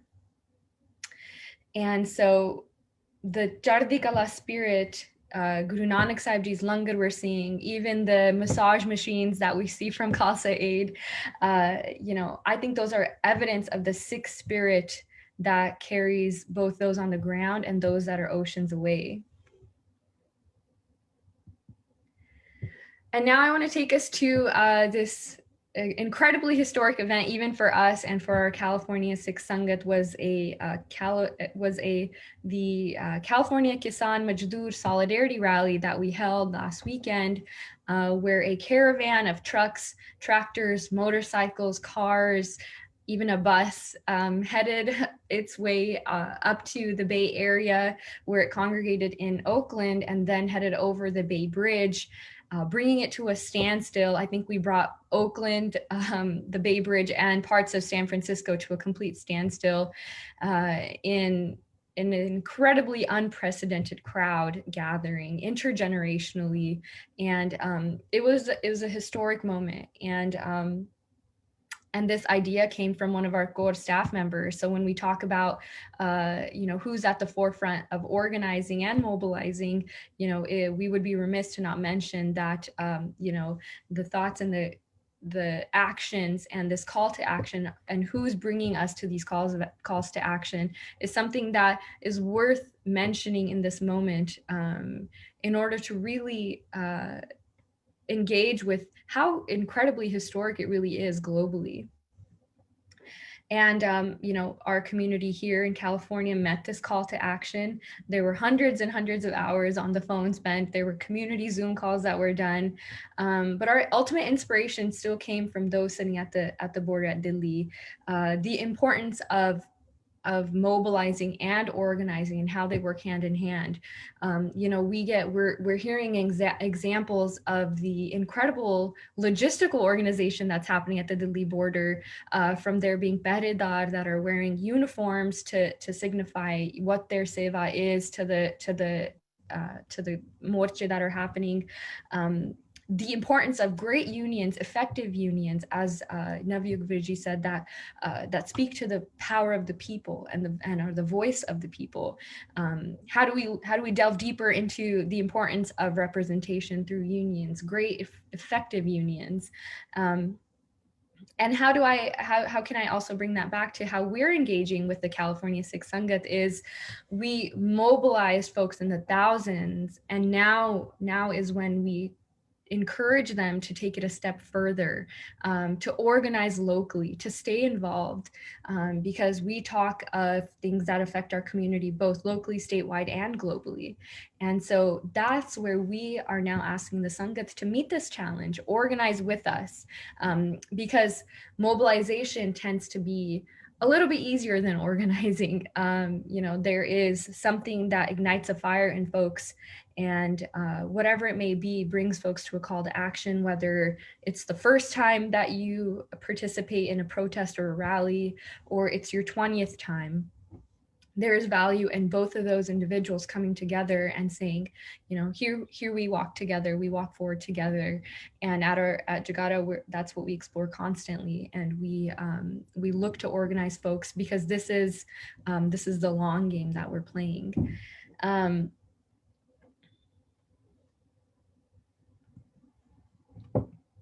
What is the importance, as the speakers before us have mentioned, all of our eyes are on Modi, and we are watching quite closely what is happening, what's transpiring. I love seeing photos that come out from the Delhi border of Apne that are reading the news. They're reading themselves in the news, and what's more powerful than that? But also the importance of keeping international eyes locked on the Delhi border and the Modi government, and continuing to encourage whoever relevant it may be, whether it's our elected officials, whether it's your local community, whether it's your own household, and having those nuanced conversations. You know, there's absolute importance in this. And this is a snapshot of kind of the scenes that emerged from the Bay Area in response to kind of media coverage. And, you know, even I'm incredibly proud of even our Sangha that attended, that continue to still tag the large news media platforms in the comments, in the posts, and say, this was covered by so-and-so, where is your coverage? The most historic protest is happening, and you have not given any nuanced critique of it, any analysis of it, any coverage of it. And so when we feel that power, that, you know, this is something that should be covered, you know, I'm incredibly proud of those who continue to comment, because that's a seva in of itself, is still continuing to encourage international eyes be kept on what's happening, and avoid our greatest fear of, you know, the violence that we know the Indian government is well equipped of committing. So, you know, this practice, this tradition of protest is not something new to the Sikh community, to Punjab's Pant. It's something that is our, you know, it's in our hereditary. You know, we are we have descended from those who have continuously stood up and voiced when an injustice occurs. And you can look at any of the Sikh political prisoners as evidence of this. But even, you don't have to look too far. You know, there's still rallies that are happening in local communities across California, across the United States, across the globe. And this is the pressure that, you know, we can build and can continue to build, and use the power of the pen. And that's something that we are also hosting as a part of our organization, is making sure that we have virtual events that we're just sitting together and emailing our elected officials. We're penning an op-ed. So everyone has a fuzz to fulfill, and we continue to organize folks into those different buckets, and making sure that everybody is doing their part in this. But we were also inspired by our Armenian sisters and brothers, who too are fighting for their homeland. You know, Saryan da Ghar ਉਹਨਾਂ ਨੂੰ ਪਿਆਰਾ ਹੁੰਦਾ ਵਾ, and nobody leaves home, as Worcestershire said. No one leaves home unless home is the mouth of the shark. But you still miss it, and you still yearn for it. And so we stand in solidarity with our Armenian sisters and brothers, who led historic protests blocking freeways across California and the nation, in showing their dismay for what's happening back in their homelands. And so, you know, when we begin to understand the power of people protest and voice, you know, that's when we also follow suit, in knowing that no diaspora is unique in this way, that there's something to learn from each other, and solidarity is where it really begins. But before I go on and talk about communities beyond our own, I also think it's my responsibility to encourage us to think about, you know, to not go too far beyond our individual selves. It is time for self-critique. If this is a historic moment, how is it historic for each and every one of us individually? You know, if so many farmers, kisan majdoors, have given up their rozi roti, there's calls that are being met by the organizers of the rally saying to see aapde ghar chon ek ji bhejo, send one individual from your household, and folks are meeting this need. So now us sitting abroad, will we just do a rally and stop there, or will we go beyond that and really act upon this historic moment? I think it's time for us sitting abroad to reflect and analyze if we too are capable of fulfilling the sacrifice and bravery that we're so proud of seeing at the Delhi border. How do we individually commit to supporting our brothers and sisters in Punjab, but also in challenging the inhumane practices that exist in our own homes that are now abroad from our homelands? The inhumane treatment of farm laborers and seasonal workers in America that consist of apne, but consists largely of those of indigenous Mexican and Latino heritage. I challenge my brothers and sisters on this call and beyond that, are we doing earnest work? Are we fulfilling our honest kirta kamai? Are we practicing that daily? And how do we individually commit to letting this historic event forever change us on an individual level, community level, statewide level, national level, and global level?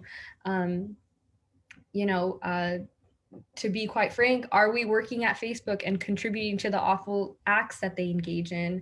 Are we contributing to the school to prison pipeline? How will we sitting abroad inadvertently benefit from these horrific draconian 3 laws that are being proposed? Are we aware of Sikh political prisoners? And are they a part of our freedom movements in the same way that the Kisans and Majdoors rallying for their own freedoms, the way that they have also demanded the release of political prisoners, seeing that their freedoms are tied to those who are imprisoned? And are we harming those who have long practiced kirta kamai as instructed to us by Guru Nanak Sahib Ji?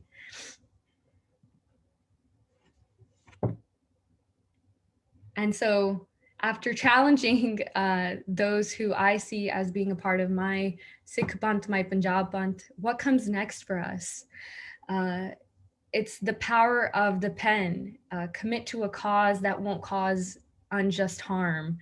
Join an org, start an organization, and it all comes from an idea, like the idea of the California Kisan Rally. So this image was just posted not too long ago by Sandeep Singh, who is a phenomenal journalist on the ground reporting to us. And this says, "Tusi vaste raho pardesiyo, thode naal vase Punjab." And if that's the spirit they have for us, what too is the ardas and the spirit that we hold in solidarity with them? And how will we let this moment forever change us? ਧੰਨਵਾਦ ਜੀ ਤੁਹਾਡੇ ਸਾਰਿਆਂ ਦਾ ਕਿਸਾਨ ਮਜ਼ਦੂਰ ਏਕਤਾ ਜ਼ਿੰਦਾਬਾਦ ਵਾਹਿਗੁਰੂ ਜੀ ਕਾ ਖਾਲਸਾ ਵਾਹਿਗੁਰੂ ਜੀ ਕੀ ਫਤਿਹ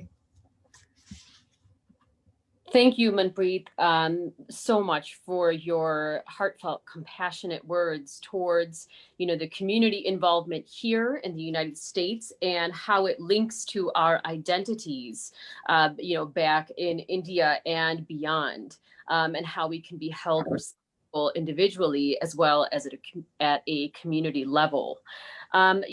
Before we open the webinar to questions, as I had mentioned earlier, we wanted to keep a lot of our questions for the end of this webinar, just so that, we give an opportunity for all the speakers to respond. Dr. Bikram Gill and Manpreet Kaur, I have questions that have accumulated for you two specifically. Dr. Navyug Gill, I did direct some of the questions to you earlier.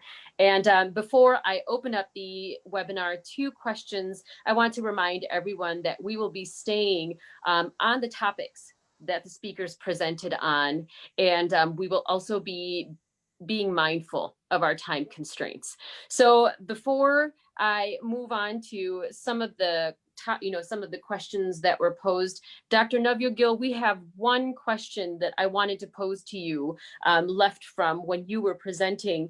And this is an important question that I think is on many individuals' minds is, where is the Punjab state government in all of this? They have not been seen on the forefront. So can you give us a little bit of detail on that? It's a very good question, and it's a kind of easy question to answer. The state government has been complicit in these laws in general, in the sense that the Congress did nothing when it was in power to address the agrarian crises. But when the unions began to mobilize over the summer, all of the political parties in Punjab realized the massive opposition to these bills, and they quickly got on board with denouncing the bills. So the Congress did it sort of right away because they opposed anything from the BJP. You saw the break of the Shromani Akali Dal with the NDA government, with the BJP. They were sort of forced to break from it.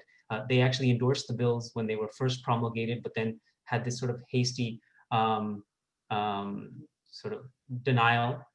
And then even the Aam Aadmi Party, they all denounced the bills, so much so that they convened a special session in the state assembly in which they passed 3 bills that actually nullified these 3 laws. But because agriculture is a subject under the Kendra Sarkar, it's a subject under the federal government, this was impotent. It had no effect whatsoever. So there was a big show in the state assembly of the Congress with the Akalis, with the Lok Insaf Party, with the Aam Aadmi Party. Even the BJP members in the state assembly abstained, all unanimously passed a resolution against these laws, and it did nothing. And that was in part why the smaller unions, along with other groups, turned their attention to Delhi, because this is not a situation for Chandigarh to solve. This is something that has to take place with the central government. And that is part of the struggle for autonomy and center-state relations. So this next question then kind of ties this, to not only the historical perspective and the current government perspective, local government versus central government that you've just brought up, to what Dr. Bikram Gill had presented on. Is this, and the question was posed, with reference to Mussolini, Hitler policies, the Trump efforts to depict fascism to an autocratic government, on a scale that begins with these policies and then goes on to, broader efforts to, kind of bring that kind of mindset into a more central government state.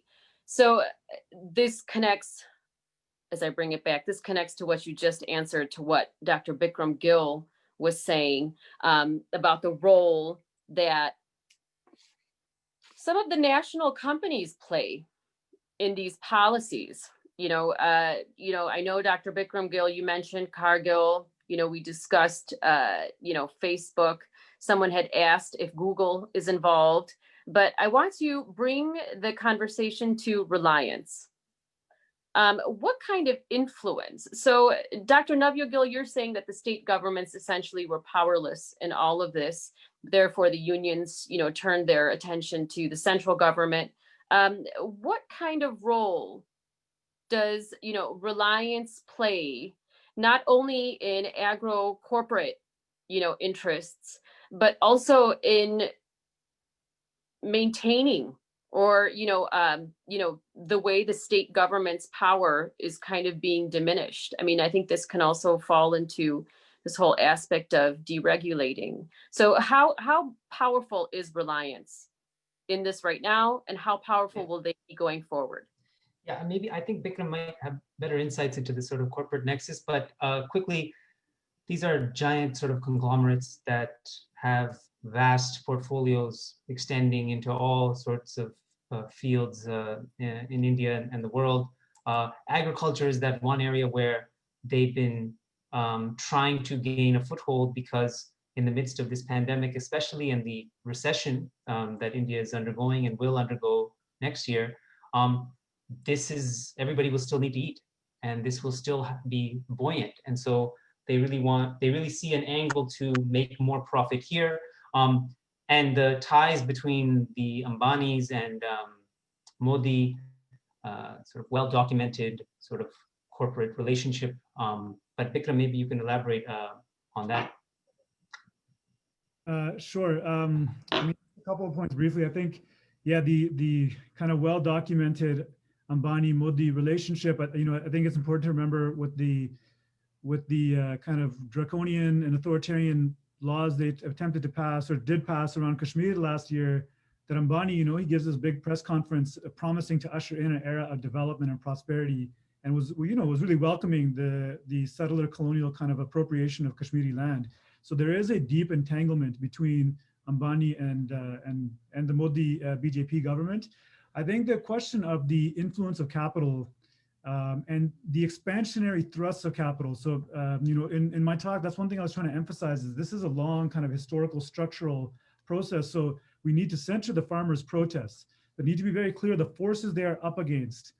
They're not going to go away simply if these bills are removed, right? The Cargill has a long-standing interest, for example, in capturing the Indian grain trading market. They have not even hidden it, but it's like that's not often a kind of prominent point of discussion, because attention is trained, as it should be, on the state government, the national government. But in excavating the relationships they have with this kind of logic of capital expansion, capital accumulation, I think it makes clear that to really defend and preserve agriculture, to construct an alternative system, requires confronting the power of these corporate houses. And I think one thing I wanted to emphasize is, right now, what is distinct about this moment of the corporatization of agriculture and its expansion is the turn to digital agricultural technologies, right? Like, so you have I mentioned Reliance, Jio, and Facebook, but even Cargill has put almost all of its money right now into the agri-tech,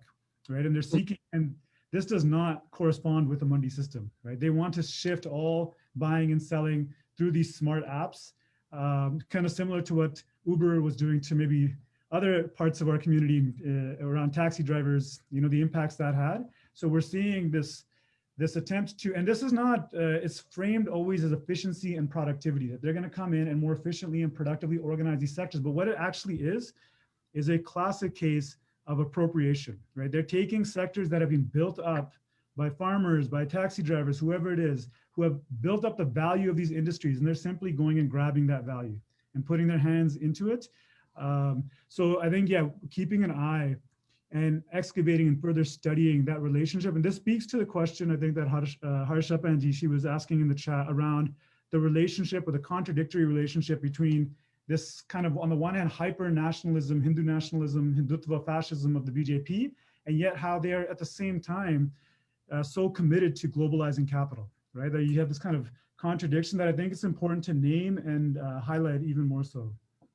So now, you talking more about these corporates, one of the questions that was asked earlier on while you were presenting was, what would, in the United States, our president-elect Joe Biden, what would his response be to these protests if we were to bring up some of these corporate interests in these in this deregulation of these independent markets?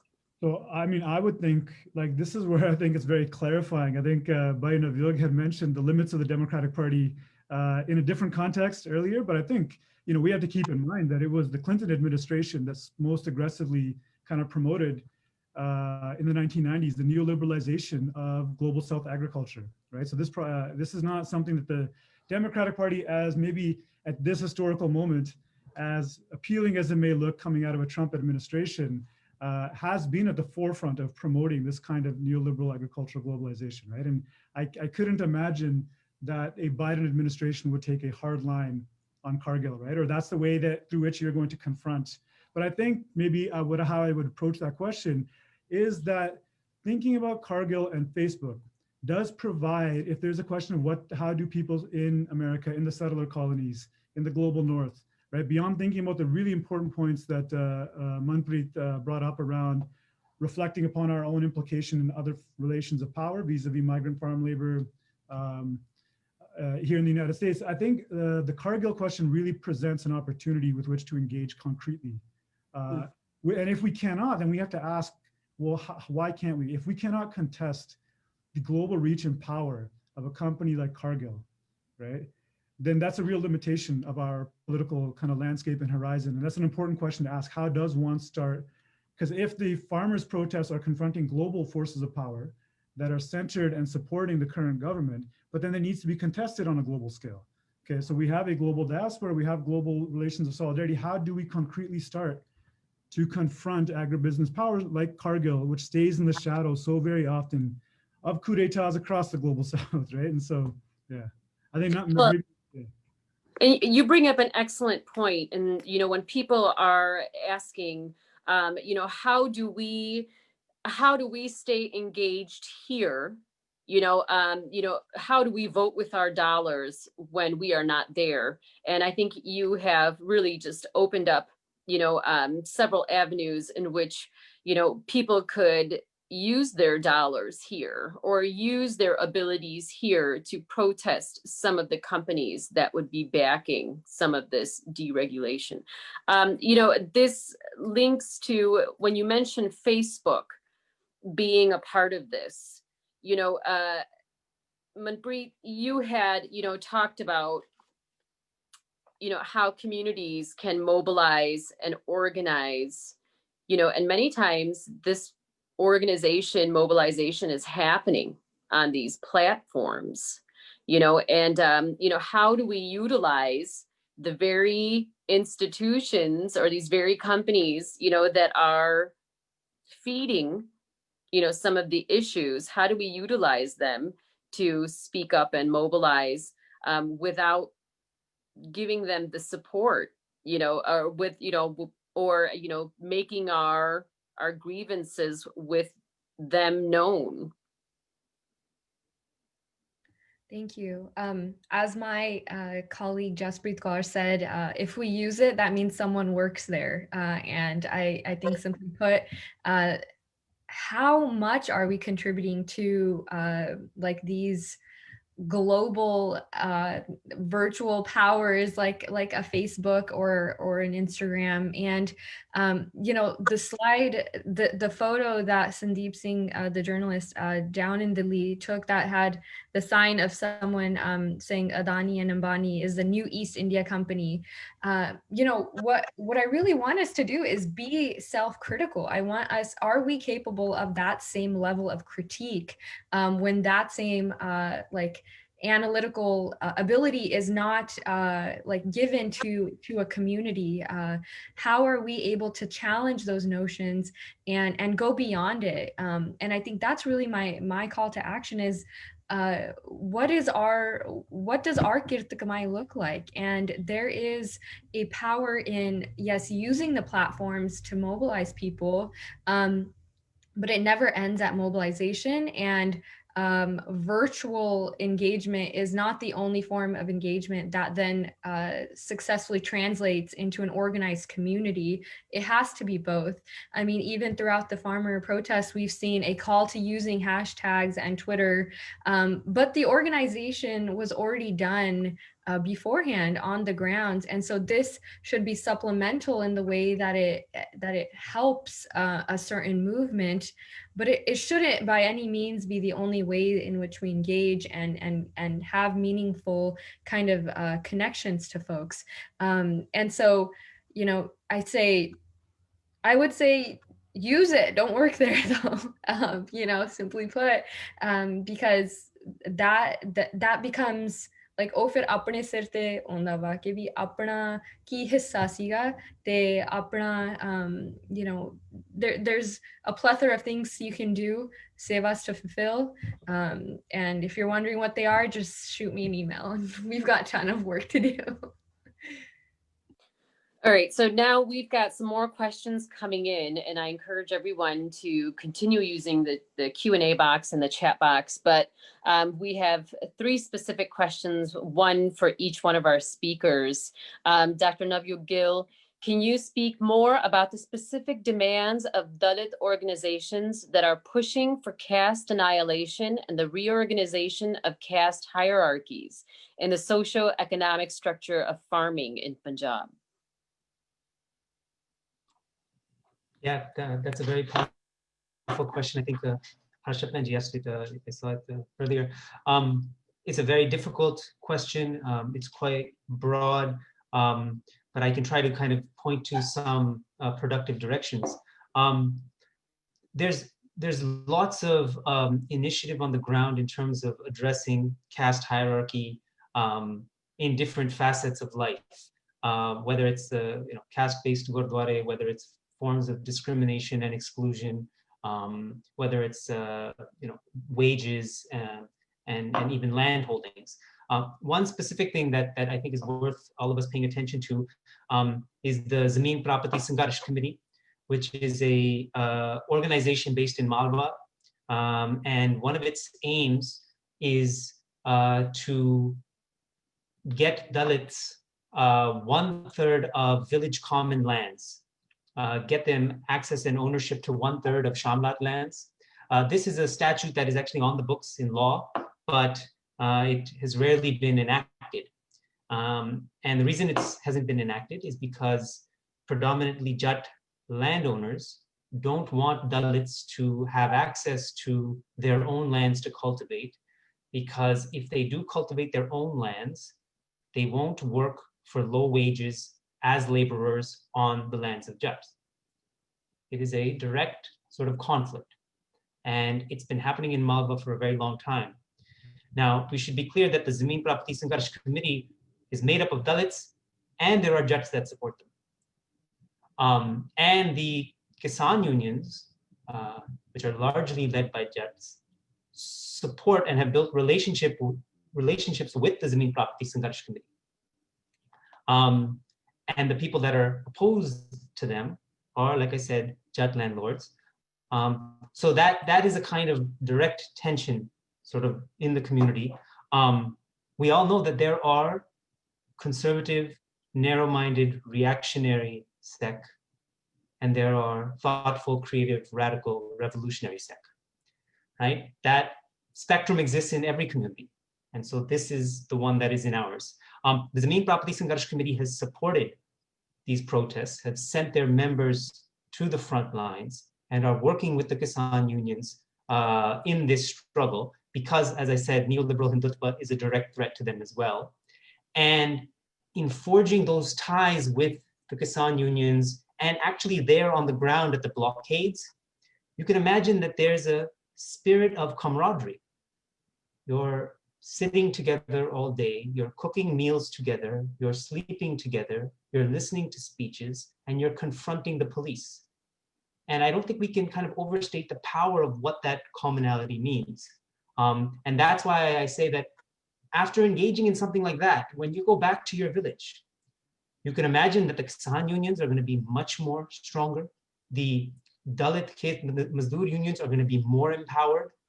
And even some of those Jats who would oppose land for Dalits will start rethinking their position, because you've seen people come together and fight this common threat. And now these other differences have to get addressed. You cannot simply put boundaries on issues. I mean, to just give an example in the US context, think about how vicious racism was in the 30s and the 40s, and what led to the sort of support for the civil rights movement. Large numbers of African Americans fought in World War II. You know, the movies don't show this, but huge numbers fought on the front lines as well as in all sorts of other fields. And they fought and died in Europe and the Pacific for freedom and liberty. And then they come back home to America and they can't get served at a lunch counter. And they can't get a loan for their home. And they're spit on in the streets. And that contradiction of, we were good enough to die for you over there, but now we're not going to tolerate this kind of exclusion and discrimination. And a lot of these ex-GIs were the ones that went on to support the Student Nonviolent Coordinating Committee or the Black Panthers or the Nation of Islam or other groups in bringing about, the civil rights movement. So something parallel, not identical, but parallel is, in play with Dalits and Jats coming together in this morcha and its implications for Punjab.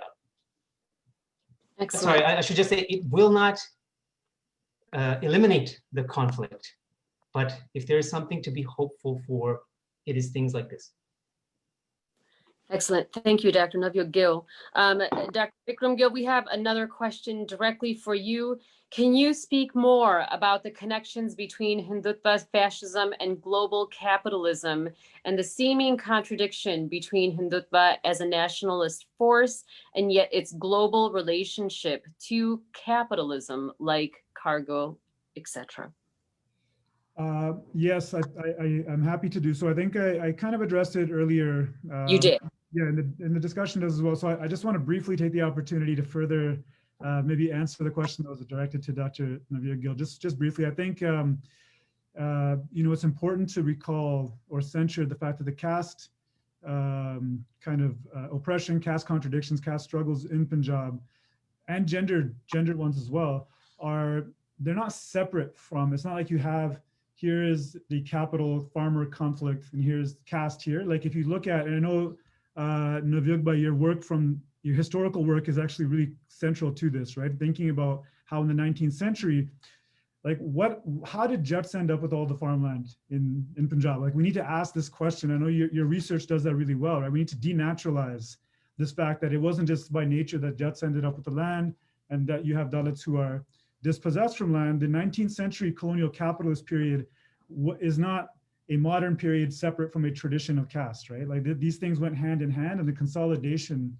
of colonial capital involves, like you were mentioning, right, a naturalization of a certain kind of caste landowning relationship, which is then further entrenched in the Green Revolution, right? And the exclusion of women from land through all this is also a part of this process where globalizing capital is building upon and further intensifying. And so I think a question for Judge Six to ask themselves in these struggles is this question, right? Like, how do you denaturalize the existing land relations on gender and caste lines? I think it's really critical. And it's when we think about defending against the dismantlement of the Mundi board and think about what are we defending, right? And thinking about how the Mundi board itself was a compromise, right? That involved the bracketing out or foreclosure of more radical options, right? So this is an invitation and an opportunity to return to, in the 1960s and 70s, some of the impulses and gestures towards something like a more red revolution rather than a green revolution that would have potentially censored caste and gender. On the specific question, I think global capitalism and fascism, of course, is a whole history of literature globally that looks at the way capital, in its kind of most extreme global corporate form, takes a fascist form, right? It prefers fascism of the sort that Hindutva kind of embodies.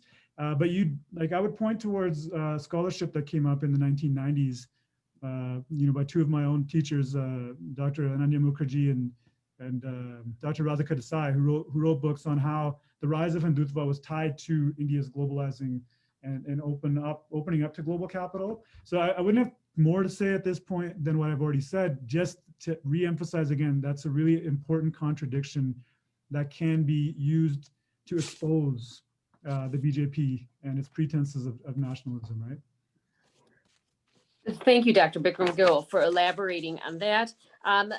Manpreet, there had been a question for you that had come in, but I feel that you had already covered this in regards to, how we as, descendants or, family members of farmers in Punjab or in India can translate their struggle to, what happens here in our agricultural societies and the exploitation of migrant labor, and how we can find, a sense of responsibility on our own here as well, and be accountable for the decisions and the actions that we take. So before we wrap up our webinar here, we are running a little over time. I want to just ask all the speakers to briefly state how you personally plan on staying engaged with this issue, as the issue is very much still alive and continues to be dynamic.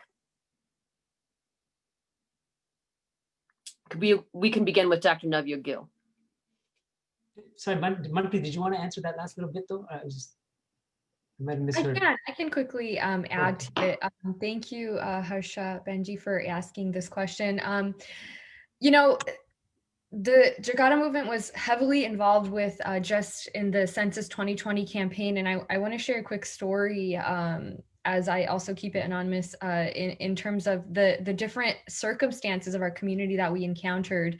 And in specific with Punjabi farm owners in the US and maybe elsewhere, there is a tension that needs to come to the conditions with which just not only farm workers, but also business owners, and the plight of political prisoners and refugees who have resettled in places across the United States.